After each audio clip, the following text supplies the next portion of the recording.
Assalamualaikum warahmatullahi wabarakatuh. Alhamdulillahi hamdan katsiran tayyiban mubarakan fihi kama yuhibbu rabbuna wa yardah. Wa ashhadu an la ilaha illallah wahdahu la syarika lah wa ashhadu anna Muhammadan abduhu wa rasuluh. Ya ayyuhalladzina amanu taqullaha wa qulu qawlan sadida yuslih lakum a'malakum wa yaghfir lakum dhunubakum wa may yuti'illaha wa rasulahu faqad faza fawzan 'azima. Fa inna asdaqal hadithi kitabullah wa khairal hadi hadi Muhammadin sallallahu alaihi wasallam wa syarrul umuri muhdatsatuha wa kullu muhdatsatin fid din bid'ah wa kullu bid'atin dhalalah wa kullu dhalalatin finnar. Ahibati fillah, azanallahu wa iyyakum. Alhamdulillah, kita bersyukur kepada Allah Subhanahu wa taala atas segala limpahan nikmat dan karunia yang telah diberikan kepada kita selama 1 bulan. Kemarin kita sudah menjalani puasa di bulan Ramadan, kemudian kita juga sudah bertemu dengan bulan Syawal. Semua itu merupakan nikmat dari Allah Subhanahu wa taala. Dan kita kembali lagi berada di majelis ilmu, di majelis yang dimana diberkahi oleh Allah Subhanahu wa taala. Wa majtama'a qaumun fi baitin min buyutillah yatluna kitaballah wa yatadarasunahu bainahum illa nazalat 'alaihimus sakinah wa ghasyiyatuhumur rahmah wa haffathumul malaikah wa dzakarahumullahu fi man 'indah. Ada 4 keutamaan yang kita dapatkan ketika kita berada di majelis-majelis ilmu. Di antaranya adalah Allah Subhanahu wa taala akan menurunkan rahmatnya kepada kita dan malaikat datang sembari menaungi kita dengan sayap-sayapnya, dan juga nama-nama kita disebut oleh Allah, disebut di samping Allah Subhanahu wa taala. Ahibati fillah, azanallahu wa iyyakum. Salawat serta salam selalu kita haturkan kepada baginda Nabi kita Muhammad sallallahu alaihi wasallam, kepada keluarganya, kepada kerabatnya, dan juga kepada seluruh kaum muslimin.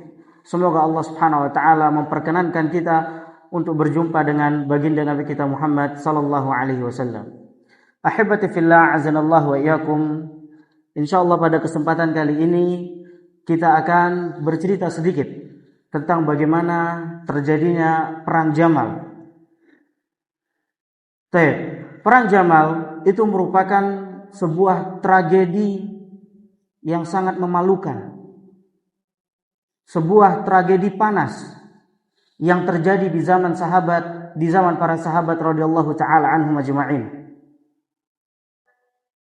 Sebuah peperangan yang terjadi hanya karena fitnah, sebuah peperangan yang banyak disesali oleh para sahabat yang masih hidup pada saat itu. Ahibati fillah, azanallahu wa iyyakum. Perang Jamal itu artinya adalah, kalau dalam bahasa Arab itu artinya unta. Kenapa disebut dengan perang Jamal? Karena pada saat itu ibunda kita Aisyah radhiyallahu taala anha ikut pada peperangan tersebut, dan beliau berada di dalam keranda yang ditaruh di atas unta. Nabi sallallahu alaihi wasallam pernah mengabarkan kepada Ali radhiyallahu taala anhu bahwasanya akan terjadi suatu perkara antara dia dengan Aisyah. Beliau sallallahu alaihi wasallam bersabda, "Innahu sayakunu bainaka wa baina Aisyah amrun." Sesungguhnya akan terjadi perkara di antara engkau dengan Aisyah. Qala ana ya Rasulullah. Ali mengatakan, "Saya wahai Rasulullah." Qala na'am. Rasulullah mengatakan, "Iya." Qala fa ana ashqahum ya Rasulullah. Kemudian kalau begitu, apakah aku mencelakai mereka wahai Rasulullah? Kemudian Rasulullah mengatakan, qala la, walakin idza kana dzalika fardudha ila ma'maniha. Akan tapi jikalau itu semua terjadi, maka kembalikanlah ke tempat yang aman. Perang Jamal itu terjadi di tahun 36 Hijriah. Ya, sebab utama dari terjadinya perang tersebut adalah terbunuhnya Khulafaur Rasyidin. Salah satu Khulafaur Rasyidin, Dzunnurain, yaitu siapa? Utsman bin Affan radhiyallahu taala anhu. Ya, ketika Utsman memimpin pada saat itu muncul isu-isu fitnah-fitnah yang disebarkan di kalangan kaum muslimin.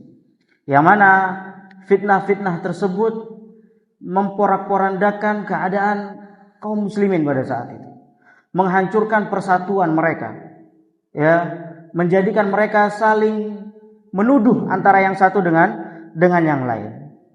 Dan fitnah tersebut tersebar bukan hanya di Madinah. Fitnah tersebut juga tersebar di luar kota Madinah, seperti di Irak, di Basrah, ya.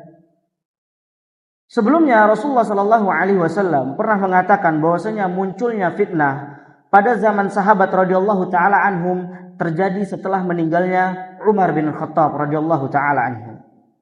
Ketika Umar bin Khattab radhiyallahu taala anhu masih hidup, beliau digambarkan oleh Rasulullah SAW sebagai sebuah pintu. Dalam sebuah hadis disebutkan dalam Sahihain dari Hudzaifah radhiyallahu taala anhu bahwasanya Umar radhiyallahu taala anhu mengatakan, ayyukum yahfad qaula Rasulullah sallallahu alaihi wasallam fil fitnah. Siapakah di antara kalian yang hafal sabda Rasulullah SAW tentang fitnah? Faqala Hudzaifah mengatakan, ana ahfad kama qala. Saya menghafal seperti yang beliau sabdakan. Qala hati innaka la jari'un. Kemarilah, engkau memang berani, kata Umar bin Khattab. Rasulullah SAW kemudian mengatakan, fitnatur rajuli fi ahlihi wa malihi wa jarihi tukaffiruha as-salah was sadaqah wal amru bil ma'ruf wan nahyi 'anil munkar. Fitnah seorang laki-laki yang ada pada keluarganya, hartanya dan tetangganya bisa dihapus dengan salat, sedekah, amar ma'ruf, nahi munkar. Kemudian beliau Umar mengatakan, laisat hadhihi walakin allati tamuju ka maujil bahr. Bukan ini yang aku maksud, kata Umar. Akan tetapi yang bergelombang seperti ombak di lautan. Qala ya Amirul Mukminin. Hudzaifah mengatakan, wahai Amirul Mukminin, la ba'sa 'alaika minha. Hudzaifah mengatakan, wahai Amirul Mukminin, hal itu tidak masalah bagimu. Kemudian beliau mengatakan, inna bainaka wa bainaha baban mughlaqa. Sesungguhnya di antara dia dengan engkau itu ada pintu yang tertutup. Kemudian beliau Umar mengatakan, yuftahul bab au yuksar. Pintu tadi dibuka atau dihancurkan. Qala bal yuksar. Justru pintu itu akan dihancurkan. Qala dzalika ahra alla yughlaq. Qulna ulimal bab. Qala na'am. Kama anduna gadin lailah inni hadathtuhu hadithan laisa ba'la ughalitu fahibna an nas'alahu wa amarna masruqan fasa'alahu faqala manil bab qala Umar. Tidak, pintu tadi justru dirusak. Kemudian beliau mengatakan pintu itu pantas untuk ditutup. Kemudian Syakik mengatakan, apakah beliau tahu apakah pintu itu? Dia menjawab, betul. Sebagaimana dia tahu ya bahwa esok adalah ada hari setelah adanya malam. Dan sesungguhnya aku meriwayatkan cerita ini itu berdasarkan hadis Nabi SAW, bukan cerita bohong, kata Hudzaifah. Lalu kami sungkan untuk bertanya kepadanya dan kami merintahkan Masruq agar ia bertanya kepada beliau. Lalu beliau berkata, siapakah pintu itu? Hudzaifah mengatakan pintu itu adalah Umar bin Khattab radhiyallahu taala. Itulah yang dikabarkan oleh Rasulullah SAW. Umar telah terbunuh, maka pintu itu telah rusak. Ya, muncullah berbagai fitnah, berbagai isu.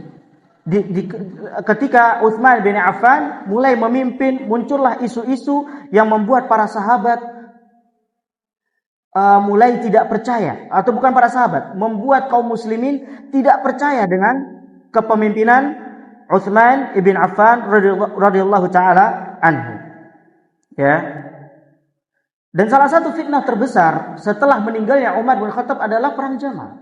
Dan ada lagi fitnah-fitnah yang lain yang mana membuat kaum muslimin pada saat itu terjadi perang. Ada perang Siffin, ya. Kemudian banyak juga perang-perang yang lain yang disebutkan yang terjadi setelah meninggalnya Umar bin Khattab radhiyallahu taala anhu. Ahibati fillah azanallahu wa iyyakum.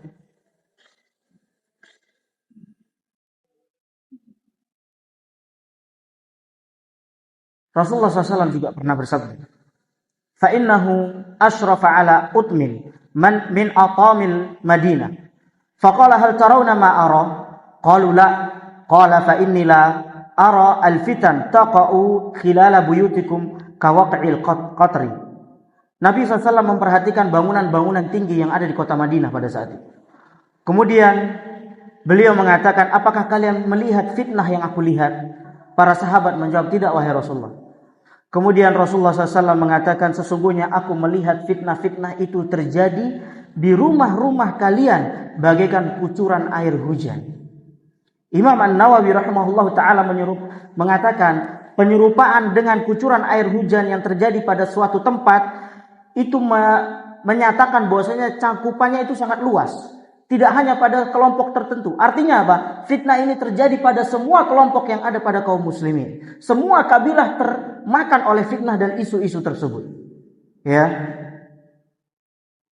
Ahibati fillah azanallahu wa iyyakum. Makanya terjadi perang Siffin, perang Jamal, kemudian ada perang Hurrah, ya, daerah yang berbatu, kemudian yang terakhir ada pembunuhan. Yang terbesar adalah pembunuhan Utsman bin Affan radhiyallahu taala anhu.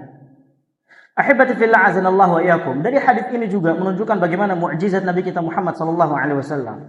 Beliau mengetahui atau atas wahyu yang telah Allah Subhanahu wa taala kirimkan kepada beliau, beliau mengetahui apa yang akan terjadi di masa yang akan datang. Bukan atas dasar nafsu beliau, tapi hanya karena wahyu yang Allah turunkan kepada beliau. Baik, kita kembali ke cerita perang Jamal.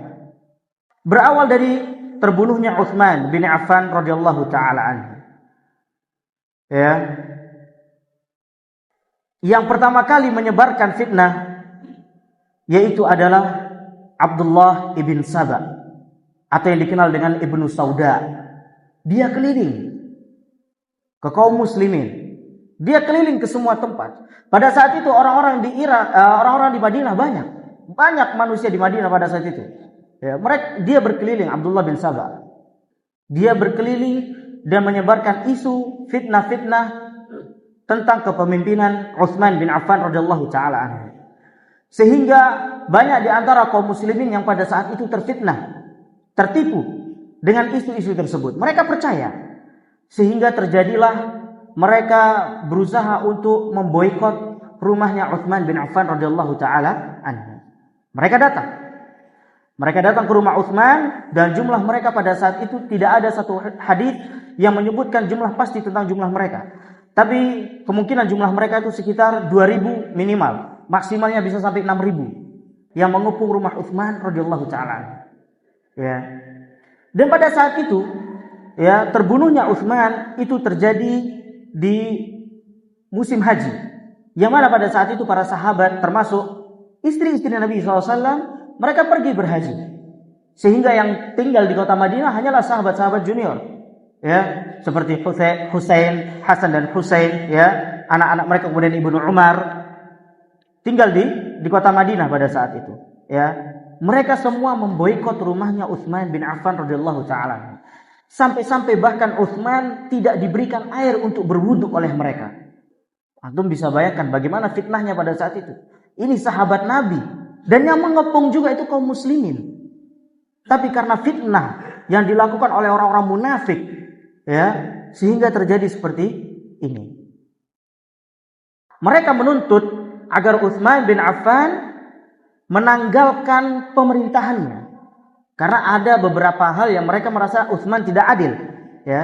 Dan tentu Utsman tidak mau menanggalkan begitu saja pemerintahan yang telah dia emban. Alasannya mengapa? Khawatir jikalau misalnya dia menanggalkan pemerintahan tersebut, akhirnya itu menjadi sebuah kebiasaan. Kalau masyarakatnya tidak setuju, bisa saja dia melengsarkan pemimpinnya. Dan Utsman tidak mau seperti itu. Dan selain itu juga, perhatikan. Selain itu juga Utsman radhiyallahu taala anhu sebenarnya sudah sadar bahwasanya baik dia mau meninggalkan pemerintahannya atau dia tetap berada di atas kepemimpinannya, dia pasti akan mati terbunuh. Ya, Utsman telah menyadari hal tersebut. Mengapa? Karena Rasulullah SAW pernah memberikan isyarat kepada Utsman radhiyallahu taala anhu. Ketika Rasulullah SAW pernah naik ke Gunung Uhud, waktu itu bersama Abu Bakar, Umar dan juga Utsman radhiyallahu taala anhum, Lalu kemudian gunung Uhud tadi bergetar. Ya, Rasulullah SAW bersabda, "Uthbut ya Uhud." Ya, tenanglah wahai Uhud. Fa inna ma'alaika nabiyyun, di atasmu ada seorang nabi. Wasiddiq, dan seorang yang terpercaya yaitu Abu Bakar. Wasyahidan, dan dua orang yang meninggal karena mati syahid, yaitu siapa? Umar dan juga Utsman radhiyallahu taala anhu. Kemudian dalam riwayat yang lain juga disebutkan ketika Rasulullah SAW berada di sebuah kebun dan Abu Musa al-Asy'ari pada saat itu menjaga pintu kebun tersebut, datanglah seseorang yang minta izin untuk masuk. Kemudian Abu Musa datang kepada Rasulullah SAW. Kemudian Rasulullah mengatakan, "Idzan lahu wa basyiru bil jannah." Ya, berikan dia izin masuk dan beritahukan kabar gembira tentang surga untuknya. Ternyata yang masuk pada saat itu adalah Abu Bakar As-Siddiq radhiyallahu taala anhu. Kemudian begitu juga dengan Umar. Umar minta izin dan jawabannya sama seperti jawaban yang dilontarkan kepada Abu Bakar As-Siddiq radhiyallahu taala anhu. Namun ketika Utsman radhiyallahu taala anhu masuk, beliau mengatakan, "Idzan lahu wa basyiru bil jannah ala balwa tusibu." Berikan izin kepada Utsman, berikan izin kepada dia dan berikan kabar gembira tentang surga untuknya dan karena musibah yang dia akan jumpai nanti. Ya, musibah yang akan menimpanya. Jadi peristiwa terbunuhnya Utsman radhiyallahu taala anhu, Utsman bin Affan radhiyallahu taala anhu terjadi pada tahun 35 Hijriah. Di tanggal 18 Zulhijjah di hari Jumat. Setahun sebelum terjadinya perang Jamal. Dan itu bertepatan dengan musim haji. Ya, sebagaimana yang saya sebutkan tadi, di Madinah pada saat itu tidak banyak sahabat. Hanya sahabat-sahabat junior. Yang lain pada berangkat haji, termasuk istri-istri Nabi Muhammad SAW. Dan ada sebagian juga yang berdakwah di luar pada saat itu, di luar kota Madinah. Ya, yang tersisa mungkin yang terkenal hanya Ibnu Umar, ya, Hasan, Husain radhiyallahu taala anhum dan lain-lain sahabat yang masih junior. Ya, dan tatkala rumahnya Utsman bin Affan dikepung pada saat itu, mereka, ya, Ibnu Umar, kemudian Hasan dan Husain dan beberapa sahabat yang lain banyak, ya, yang tinggal di Madinah berusaha untuk membela Utsman pada saat itu. Berusaha untuk melawan orang-orang yang mengepung rumah tersebut. Tapi apa kata Utsman? Ya, beliau menolak. Beliau menyuruh mereka untuk pulang. Udah pulang saja. Tidak perlu. Bahkan sampai Utsman mengatakan apa? Jikalau barang siapa yang masih taat kepadaku hari ini, hendaklah dia pulang ke rumahnya. Hendaklah dia pulang ke rumahnya. Ya. Sedangkan akhirnya mereka pulang dan tidak mungkin untuk melawan orang-orang yang mengepung rumah Utsman pada saat itu.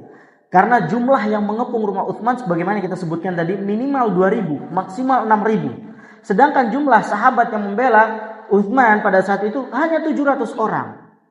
Sedikit. Jadi tidak mungkin untuk melawan mereka. Dan akhirnya, ya, mereka pun pulang. Dan takdir Allah Subhanahu wa taala telah ditentukan. Allah Subhanahu wa taala menghendaki Utsman bin Affan radhiyallahu taala anhu kembali kepadanya dalam keadaan mengantongi pahala jihad di jalan Allah Subhanahu wa taala. Akhirnya orang-orang yang membenci Utsman tadi masuk secara brutal ke kediaman Utsman bin Affan radhiyallahu taala anhu dan membunuh Utsman. Sampai-sampai disebutkan darahnya Utsman jatuh dan ketika itu Utsman dalam keadaan membaca Al-Qur'an. Ketika itu Utsman dalam keadaan membaca Al-Qur'an, tidak genting sama sekali karena dia sudah tahu. Beliau sudah tahu bahwasanya ini sudah ketentuan Allah Subhanahu wa taala sesuai dengan sabda Rasulullah SAW yang pernah dia disebutkan kepadanya bahwasanya dia akan meninggal dalam keadaan mati syahid. Ketika itu beliau membaca Al-Qur'an. Ketika dikepung beliau membaca Al-Qur'an dan akhirnya mereka yang mengepung masuk ke rumah Utsman bin Affan radhiyallahu taala secara brutal dan membunuh Utsman secara membabi buta. Sampai-sampai darahnya Utsman jatuh di ayat Allah Subhanahu wa taala, "Fa in amanu bimithli ma amantum faqad ihtadaw wa in tawallaw fa innama hum fi shiqaq fasayakfikahumullah wa huwas samiul alim." Jika mereka beriman, kata Allah Subhanahu wa taala, kepada apa yang telah kamu beriman kepadanya, sungguh mereka telah mendapatkan petunjuk. Dan jika mereka berpaling, sesungguhnya mereka berada dalam permusuhan kepadamu. Maka Allah akan memelihara kamu dari mereka, dan Dialah yang Maha mendengar lagi Maha mengetahui. Terbunuhlah Utsman radhiyallahu taala anhu wa ardhah. Dan disebutkan ya, orang-orang yang membunuh Utsman pada saat itu, setelahnya mereka meninggal secara tragis. Banyak di antara mereka meninggal secara tragis. Taib ahibati fillah azanallahu wa iyyakum. Sampailah kabar meninggalnya Utsman radhiyallahu taala anhu kepada para sahabat yang pada saat itu sedang di Mekah untuk melaksanakan haji. Dan itu jelas membuat mereka sedih.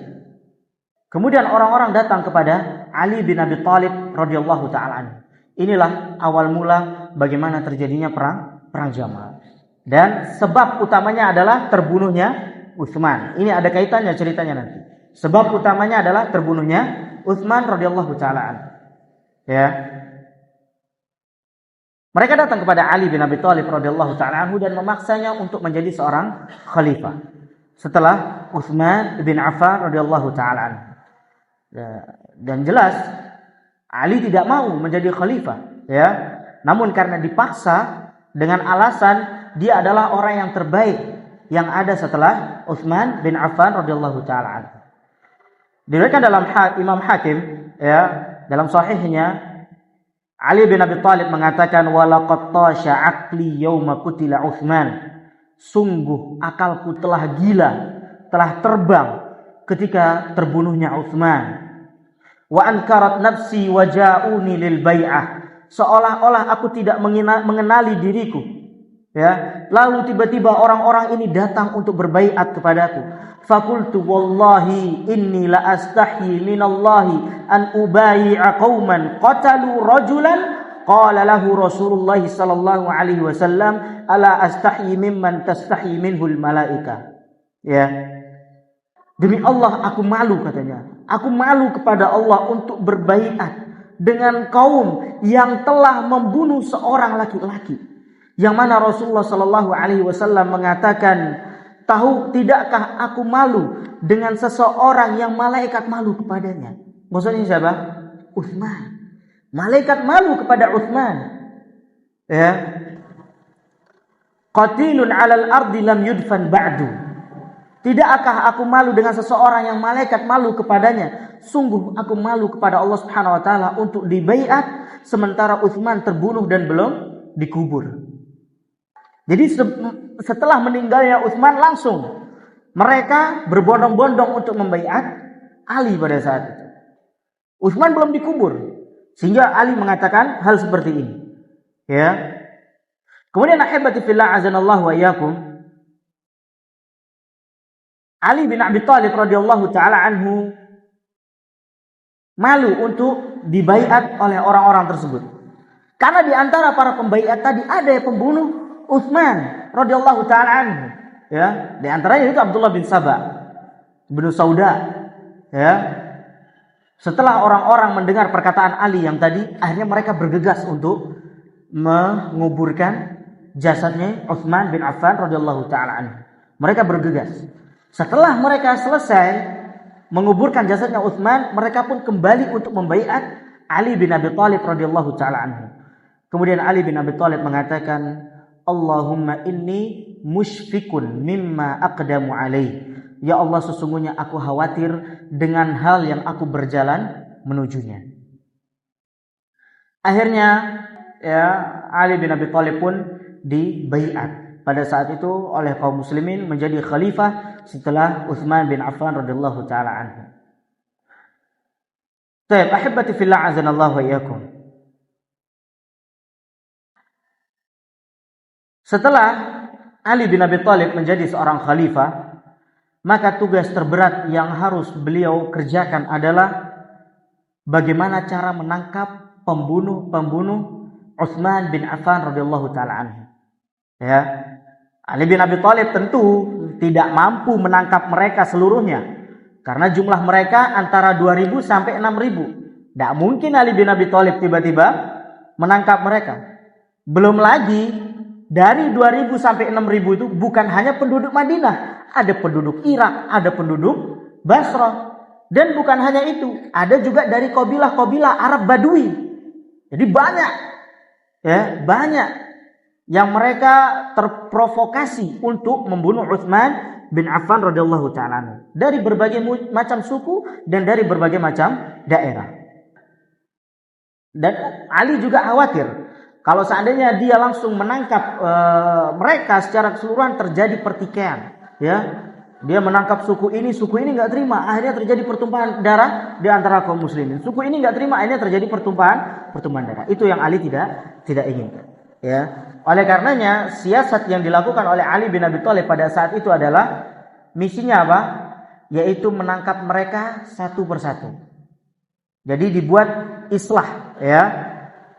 Distabilkan dulu keadaan Madinah nih. Ini baru meninggal Utsman, ya, kemudian Ali baru terpilih. Ini para sahabat masih panas. Ini siapa pembunuhnya? Utsman. Ini para sahabat masih panas di sini. Ya, masih bingung mereka. Masih mencari siapa pembunuhnya Utsman. Sehingga apa?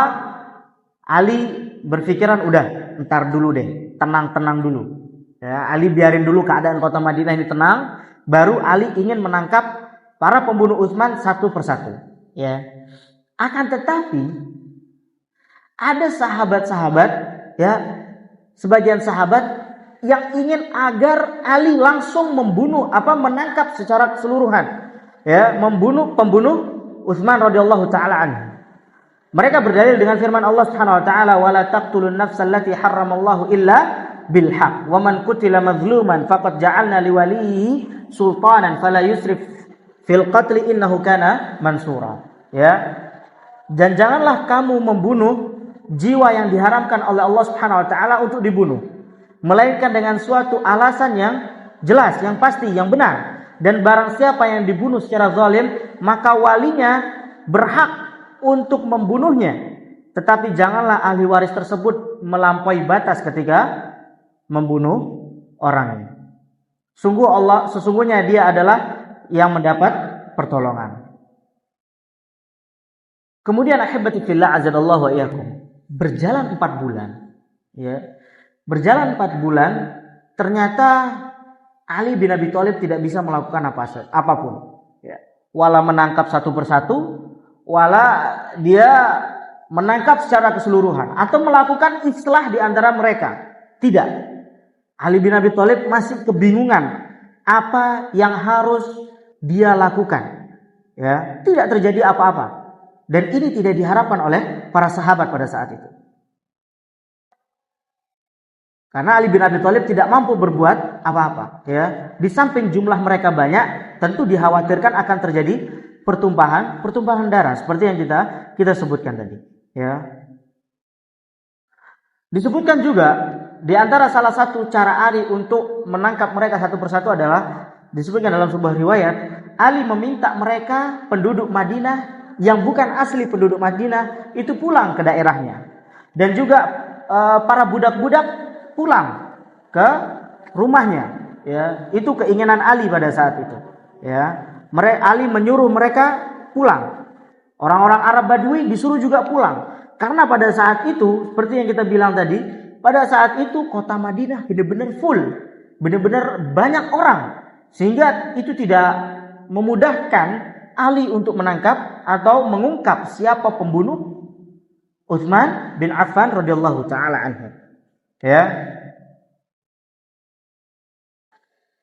Kemudian karena tidak ada upaya yang signifikan yang dilakukan oleh Ali bin Abi Thalib, maka sahabat yaitu Thalhah bin Ubaidillah dan Zubair bin Awwam radhiyallahu taala anhuma meminta izin kepada Ali bin Abi Thalib radhiyallahu taala anhu untuk pergi ke Mekah. Karena pada saat itu para sahabat senior masih di Mekah, di antaranya juga Ummul Mukminin Aisyah radhiyallahu taala anha, beliau masih di Mekah untuk haji. Ya. Talha izin kepada Ali untuk pergi ke Mekah bersama Zubair bin Awwam. Ya.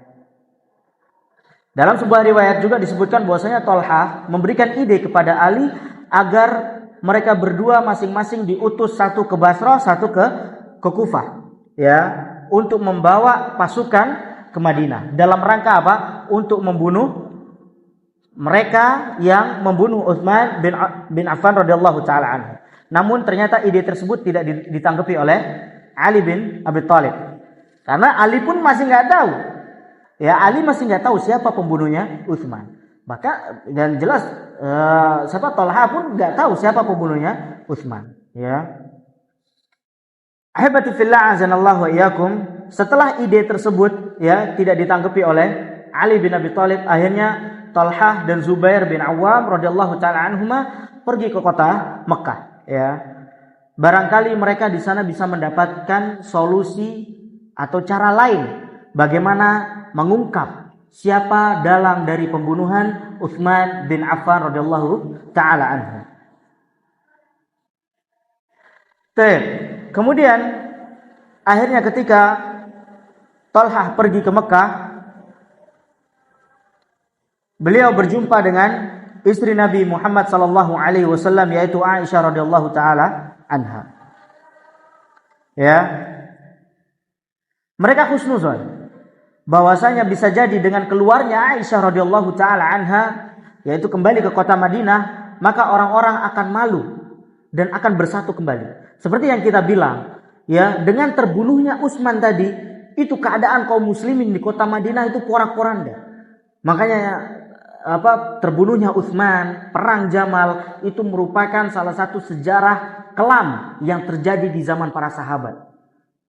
Bagaimana yang dahulu mereka bersatu, sebelum datangnya Rasulullah mereka terpecah belah, kemudian setelah datangnya Rasulullah mereka bersatu, dan kemudian setelah terbunuhnya atau meninggalnya Rasulullah SAW, kemudian terbunuhnya Khulafaur Rasyidin, ya, meninggalnya Umar, meninggalnya Utsman, mulai mereka terpecah belah, ya. Maka Talha dan Zubair tadi berharap dengan pulangnya Aisyah itu menjadikan kaum muslimin kembali bersatu di kota Madinah.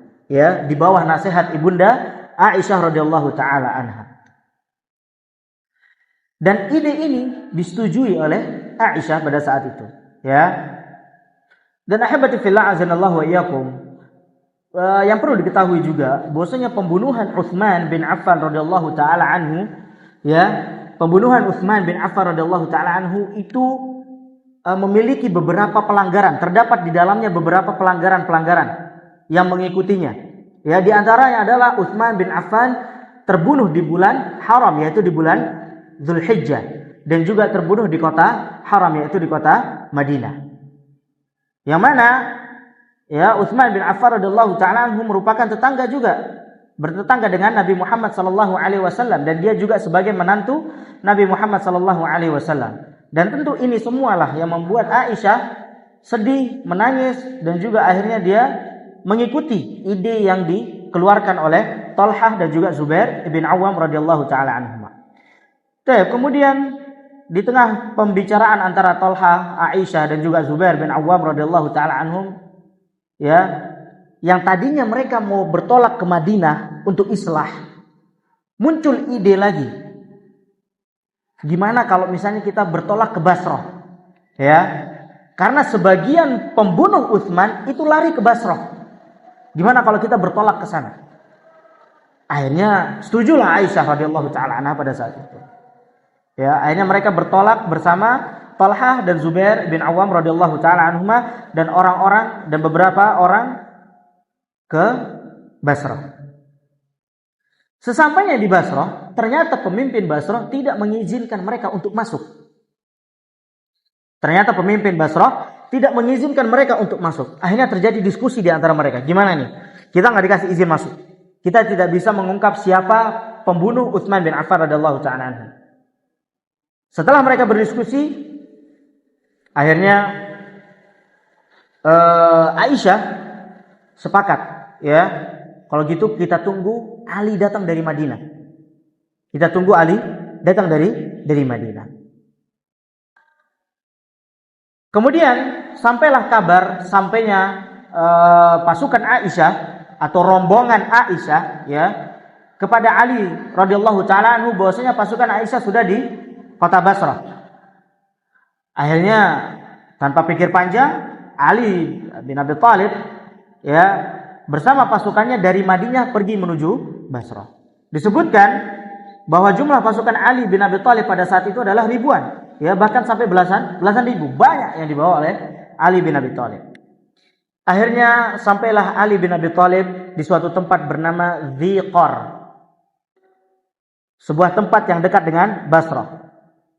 Ali pun memanggil utusannya bernama Al-Qa'qa' bin Amr pada saat itu untuk mengutus mereka kepada Talhah dan Zubair, ya, agar Al-Qa'qa' menyeru kepada mereka islah, bukan perang. Ya, ingat, antum jangan sampai keliru tentang alur ceritanya. Jadi alur ceritanya ini kita sebutkan pasukan bukan berarti pasukan Ali mau menyerang pasukan Aisyah, bukan. Tapi maksudnya Ali nunggu di sebuah tempat itu, dia mengutus, ya, dia nunggu dari belakang. Ali ini nunggu dari belakang. Dia mengutus orang Al-Qa'qa' tadi bilang kepada pasukan Aisyah atau bilang kepada Aisyah bahwasanya kita ingin menginginkan islah, jangan terjadi perang. Istilahnya seperti itu. Ya, paham ya? Jangan sampai salah kaprah dibilang nanti kelompok Aisyah perang dengan kelompok Ali. Tidak. Baik. Ahibati fillah azanallahu iyyakum. Mereka menyeru persatuan dan kesatuan. Dan mereka mengingatkan tentang bahayanya perpecahan. Ya, seperti yang Anda bilang, dari pasukan Ali menginginkan islah. Begitu juga dari pasukan Aisyah radhiyallahu taala anha menginginkan islah di antara kaum muslimin, ya, di antara kaum muslimin. Bahkan sebelumnya, ya, Aisyah ini ragu mau berangkat ke Basrah. Ini Aisyah ragu, ya, karena dibujuk oleh Zubair bin Awam pada saat itu, ya. Dia mengatakan bahwasanya ini kita berangkat bukan untuk perang, kita berangkat ini untuk islah. Udahlah, ayo berangkat. Ya, dia bilang gitu Zubair bin Awam pada saat itu. Ya, akhirnya Aisyah pun setuju. Ya. Dan ia menyangka dan ia berharap juga dengan keluarnya Aisyah, ia akan menjadi perdamaian, ya, atas pertikaian yang terjadi di antara kaum muslimin sebagaimana yang diharapkan oleh beberapa sahabat. Kemudian ahibati fillah azanallahu wa iyyakum, ya. Dan tentu tidak ada yang ingin perang pada saat itu. Sama sekali nggak ada. Ali nggak ingin perang, Aisyah nggak ingin perang, Talhah nggak ingin perang, Zubair tidak ada yang ingin perang. Ya, ini sekaligus sebagai bantahan kepada orang-orang Syiah, yang mana mereka mengatakan Ali diserang oleh Aisyah, sehingga mereka mencela Aisyah. Mereka mencela Aisyah, mencela Talhah, mencela Zubair bin Awam, ya. Dan sahabat-sahabat yang ikut di kelompok mereka. Mereka mencela. Mereka mengatakan bahwasanya Ali diserang oleh kelompok Aisyah. Padahal yang benar adalah tidak ada satupun yang menginginkan peperangan terjadi pada saat itu. Ana tadi sempat iseng-iseng, ya, lihat di website. Ana buka-buka di Google, pengen tahu bagaimana kisah terjadinya perang Jamal dari versi lain. Ya. Di situ ada yang menyebutkan bahwasanya orang-orang Khawarij menganggap salah satu pembunuh Utsman itu adalah Ali bin Abi Thalib. Salah satu pembunuh Utsman itu adalah Ali bin Abi Thalib. Itu anggapan orang-orang Khawarij. Anggapan orang-orang Khawarij, ya, ulama mereka mengatakan salah satu pembunuh Utsman adalah Ali bin Abi Thalib, Talhah bin Ubaidillah, Zubair bin Awam, disebutkan di situ. Ya. Maka ini semua fitnah. Ya. Yang benar adalah mereka tidak ingin terjadi peperangan di antara mereka. Ya. Namun kenapa kok bisa terjadi perang Jamal pada saat itu? Ya. Disebutkan dalam sebuah hadis riwayat Imam Ahmad dan Imam Hakim, ketika perjalanan dari Mekah menuju Basrah, ya, ini salah satu alasan kenapa Bunda Aisyah radhiyallahu taala anha ragu untuk berangkat ke Basrah pada saat itu, ya. Ketika perjalanan dari Mekah ke Basrah, Aisyah radhiyallahu taala anha dengan pasukannya tiba di sebuah tempat, sebuah sumber air milik Bani Amir di suatu malam. Kemudian Aisyah mendengar gonggongan anjing pada saat itu. Maka beliau pun bertanya kepada orang-orang, ayyuma'in hadha? Mata air mana ini? Orang-orang menjawab, ini adalah mata air Al-Hawab. Al-Hawab. Mengetahui hal tersebut, ya, Aisyah radhiyallahu taala anha langsung ingin bertolak pulang ke Madinah pada saat itu. Ya, mengurungkan niatnya untuk ke Basrah. Alasannya kenapa? Karena Rasulullah sallallahu alaihi wasallam pernah mengatakan kepada Aisyah, "Kaifa bi ihdakunna tanbahu 'alaiha kilabul hawab." Ya. Bagaimana kondisi kalian wahai istri-istriku suatu saat ketika kalian mendengar gonggongan anjing al-hawab? Dan yang mendengar gonggongan anjing al-hawab siapa? Aisyah radhiyallahu taala anha, ya. Dan Aisyah menyangka sabda Nabi SAW tersebut berkaitan dengan dirinya, sehingga ia pun hendak mengurungkan niat untuk ke Basrah dan memilih untuk pulang. Namun Zubair bin Awam kembali membujuk Aisyah radhiyallahu taala anha. Beliau mengatakan, "Tarji'in, asallahu azza wa jalla an yusliha biki bainan nas." Engkau ingin pulang wahai ummul mukminin? Janganlah. Semoga melalui perantaramu Allah mendamaikan perselisihan yang terjadi di antara manusia. Mendengar perkataan Zubair, Aisyah akhirnya pun melanjutkan perjalanannya ke Basrah. Ya, jelas sekali lagi kita tekankan, jelas bahwasanya ini semua untuk islah, ya, bukan untuk peperangan, tapi ini untuk perdamaian di antara kaum muslimin. Tidak ada sama sekali yang benci kepada Ali, tidak ada sama sekali yang benci kepada Zubair bin Awam, Talha bin Ubaidillah, begitu juga dengan Aisyah radhiyallahu taala anha, tidak ada yang benci sama sekali. Ya. Bahkan Hafsah pada saat itu ingin ikut keluar juga bersama Aisyah radhiyallahu taala anha. Namun beliau dilarang oleh Ibnu Umar sehingga akhirnya beliau tidak keluar.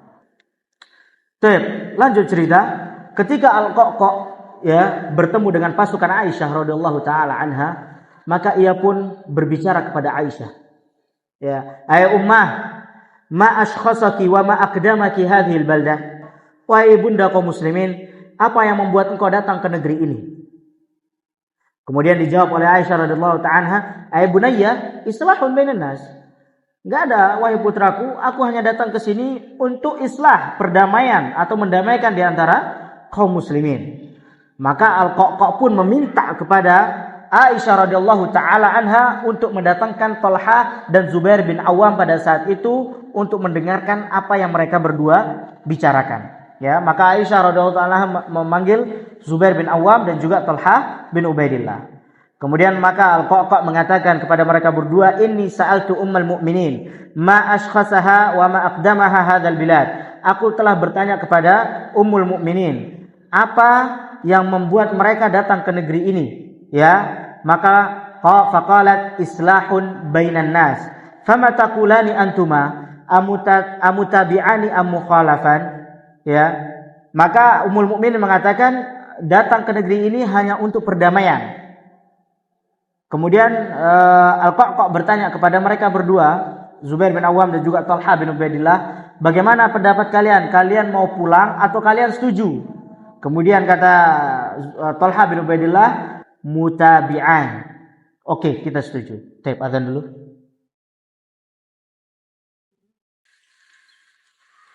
Baik, akhirnya mereka berdua setuju. Ya, Talha dan Zubair bin Awam setuju. Kemudian Al-Qaqqa kembali bertanya, fa'akhbarani ma wajhu hadzal islah. Kabarkan kepada aku islah apa yang akan kalian kehendaki atau kalian lakukan. Fa wallahi la in arafnahu lanuslihan wa la in ankarnahu lanuslih. Demi Allah, jika kami tahu itu kebaikan, maka kami akan ikut. Namun jika kami tahu itu tidak baik, maka kami tidak akan ikut. Maka Talha ibn Zubair radhiyallahu taala anhu mengatakan, qatlahu Utsman radhiyallahu taala anhu fa inna hadza in taraka kana tarkan lil Quran. kami ingin membunuh Utsman radhiyallahu taala anhu. Karena jika kita tidak menangkap mereka, seakan-akan kita telah meninggalkan Al-Quran, yaitu tidak mengamalkannya.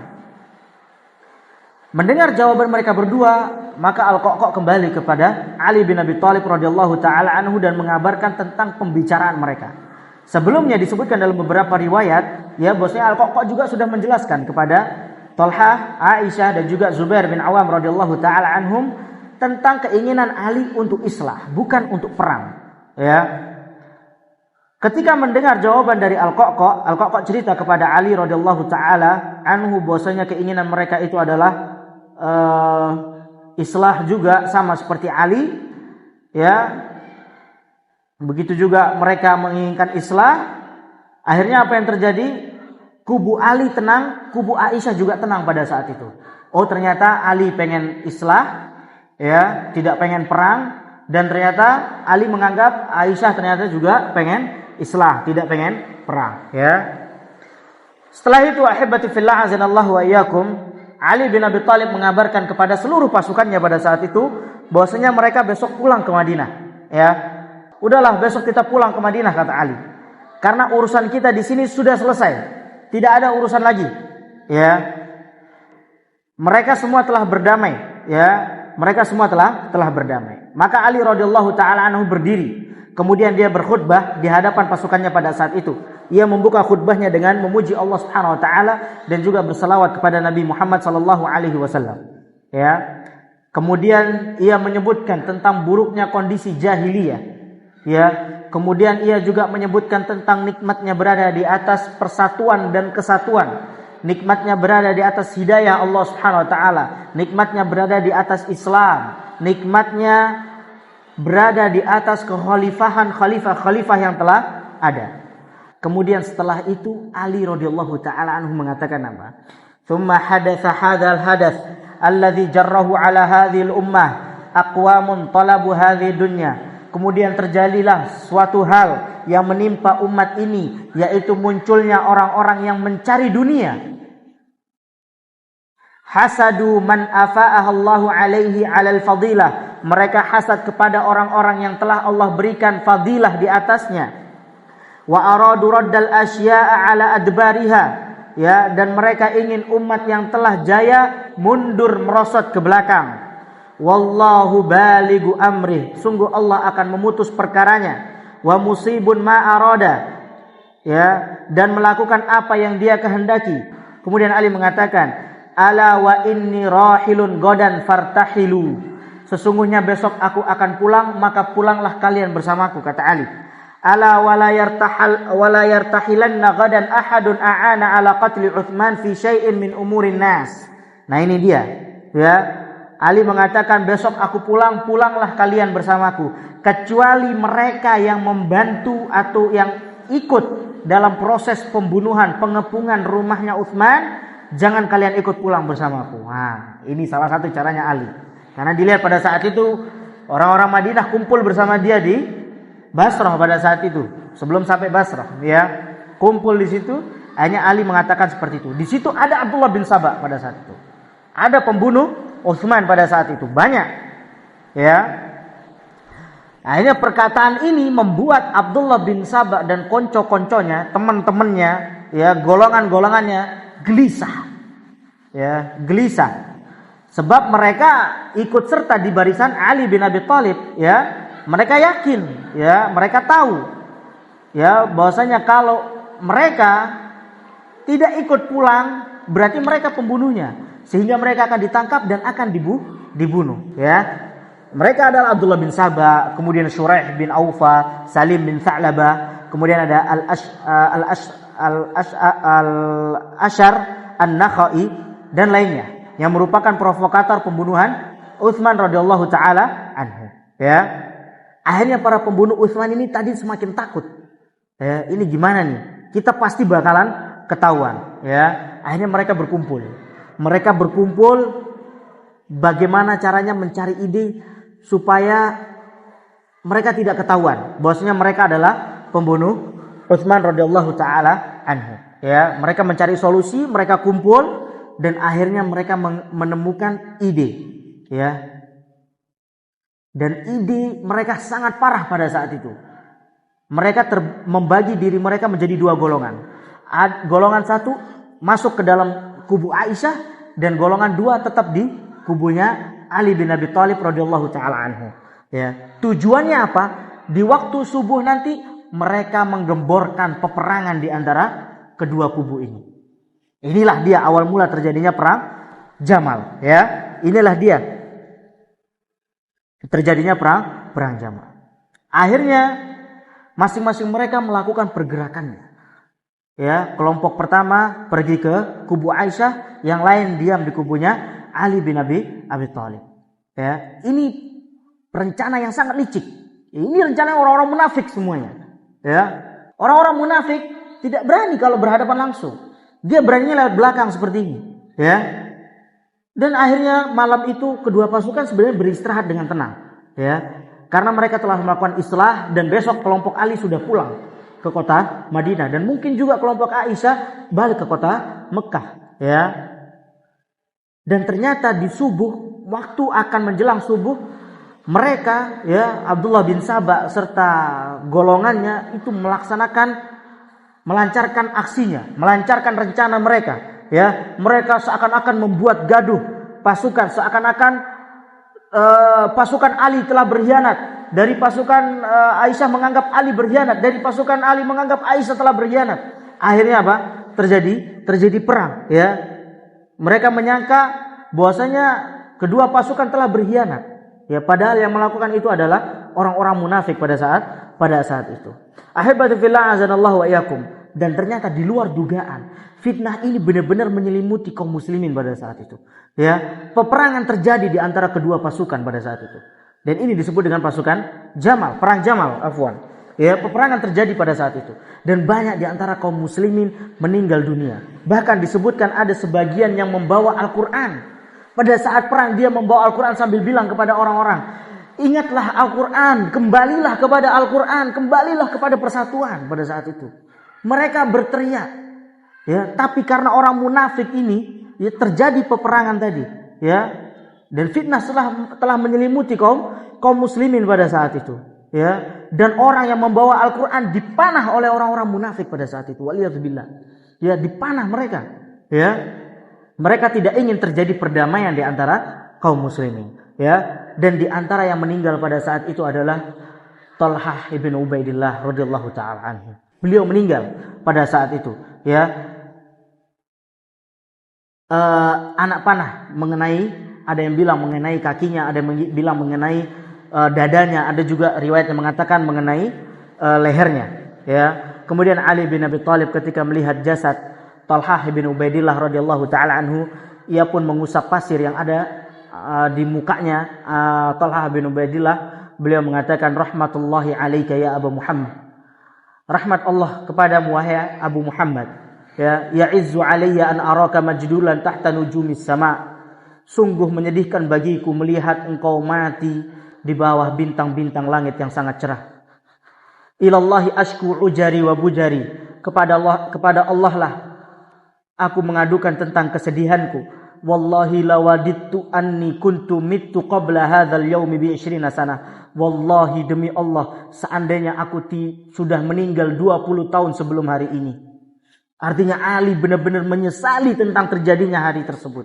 Ya, bahkan disebutkan dalam sebuah riwayat, Ibnu Taimiyah mengatakan, Syekhul Islam Ibnu Taimiyah mengatakan, Aisyah kalau mengenang terjadinya perang Jamal, beliau sampai menangis sampai basah jilbabnya. Saking menyesalnya beliau karena terjadinya perang Jamal. Taib ahibati fillah azanallahu wa iyyakum. Ya. Dan bukan hanya Ali, semua sahabat, ya, yang masih hidup menyesali terjadinya perang tersebut, termasuk Aisyah radhiyallahu taala anha. Ya, bahkan mereka tidak membahas lagi siapa kalah, siapa menang. Mereka tidak membahas, ya. Mereka telah termakan oleh provokasi yang dilakukan oleh Abdullah bin Sabah dan beserta kawan-kawannya. Adapun Zubair bin Awam pada saat itu lebih milih mundur, tidak ikut perang. Sedang terjadinya perang, Zubair bin Awam mundur. Ya, dia balik badan, dia pulang. Namun ketika dia beristirahat di sebuah lembah, dia diikuti oleh salah seorang munafik juga pada saat itu, ya, dia diikuti oleh Amr bin Jurmuz, diikuti dari belakang. Ketika Zubair bin Awam sedang istirahat, dia pun menikam Zubair bin Awam sehingga Zubair pun meninggal dunia pada saat itu.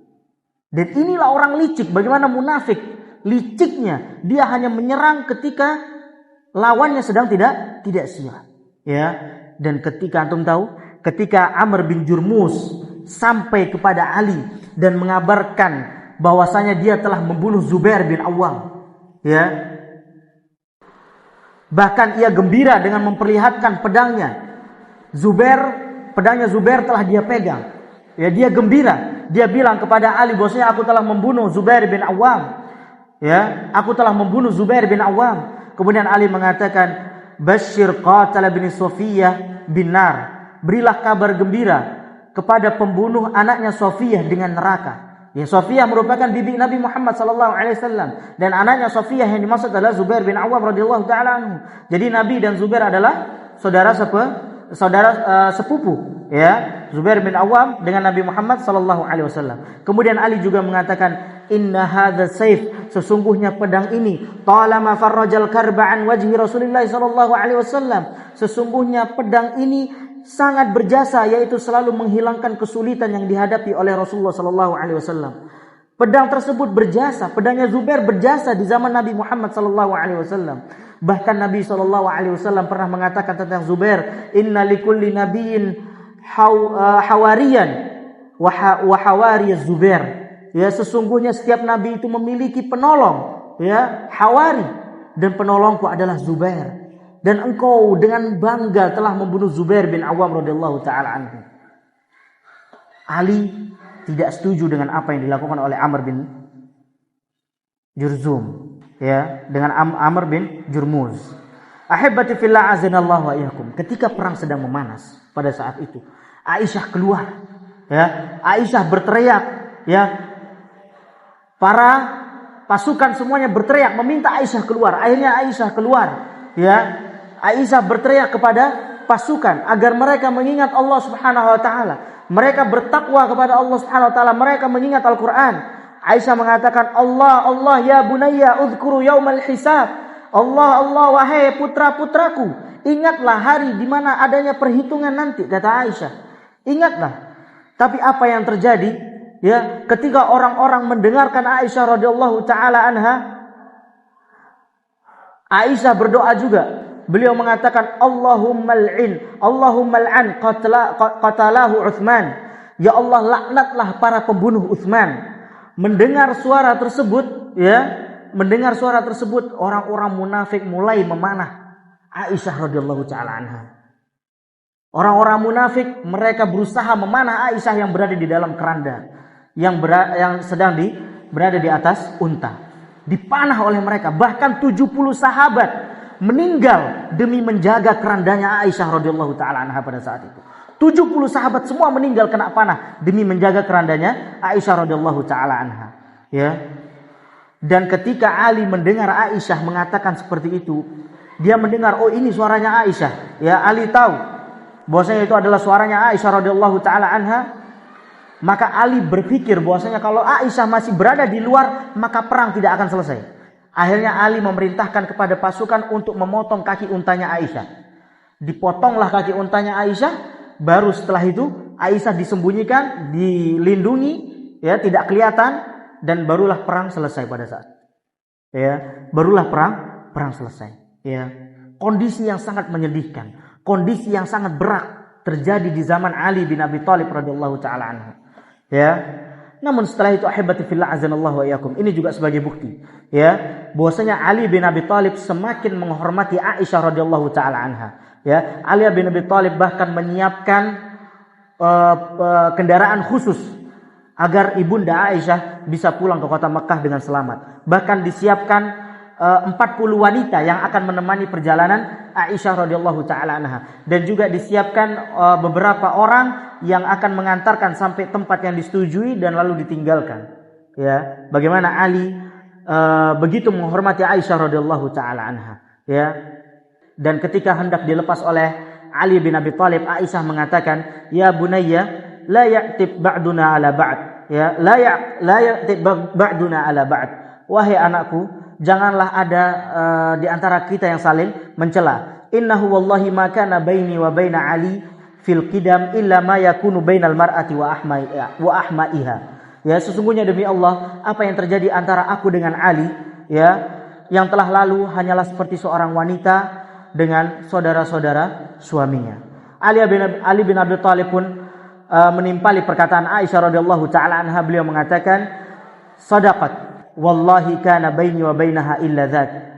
Ya, sungguh benar demi Allah, tidaklah apa ya yang terjadi antara aku dengan ibunda Aisyah kecuali hanyalah seperti seorang yang terjadi antara dia dengan saudara suaminya.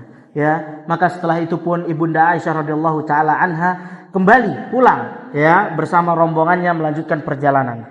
Ahibati fillah azanallahu wa iyyakum, itu merupakan salah satu kisah tragis ya, sejarah kelam yang terjadi di zaman para sahabat, yaitu perang Jamal. Ya, bahkan kalau kita melihat kepada sejarah ya, kalau orang-orang Syiah mengatakan bahwasanya itu terjadi karena dibunuhnya, karena berkhianatnya Tolhah dan lain sebagainya. Bahkan kita lihat di situ ya, yang ikut perang pada saat itu yang dari sahabat itu hanya sedikit. Kalau kita baca sejarah itu hanya kurang dari 10 orang sahabat yang ikut perang pada saat itu. Lebih banyak di antara mereka tidak ikut, ya, tidak ikut perang pada saat itu. Bahkan Zubair bin Awwam pun tadi pulang, pergi dari tempat perang pada saat itu karena dia tahu ini adalah fitnah yang terjadi ya. Maka ahibati fillah azanallahu wa iyyakum, ya, perang Jamal ini banyak ditunggangi dan dimanfaatkan oleh sebagian kelompok ya yang sesat seperti Syiah Rafidhah laknatullahu alaihim ya, dan dengan mengambil berita-berita dusta ya untuk kemudian mereka mencaci maki, mencela Thalhah bin Ubaidillah, mencela Aisyah radhiyallahu taala anha, dan mencela Zubair bin Awam radhiyallahu taala anhu ya. Dan ini merupakan tipu daya muslihat mereka. Ya, maka ahibati fillah azanallahu wa iyyakum, jangan pernah sekali-kali kita berani mencela para sahabat Nabi Muhammad sallallahu alaihi wasallam.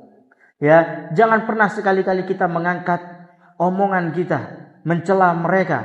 Ya, mereka sudah dijamin masuk surga oleh Allah Subhanahu wa taala, sedangkan kita belum.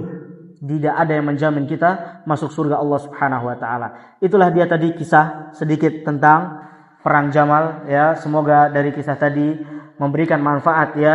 Di antaranya adalah bagaimana pentingnya, perlunya kita menjaga persatuan dan kesatuan di antara kaum muslimin. Ya, pentingnya kita taat kepada pemimpin, pentingnya kita kembali kepada Al-Qur'an, pentingnya kita kembali kepada hadis Nabi Muhammad sallallahu alaihi wasallam. Maka persatuan dan kesatuan kaum muslimin itu lebih utama daripada perpecahan.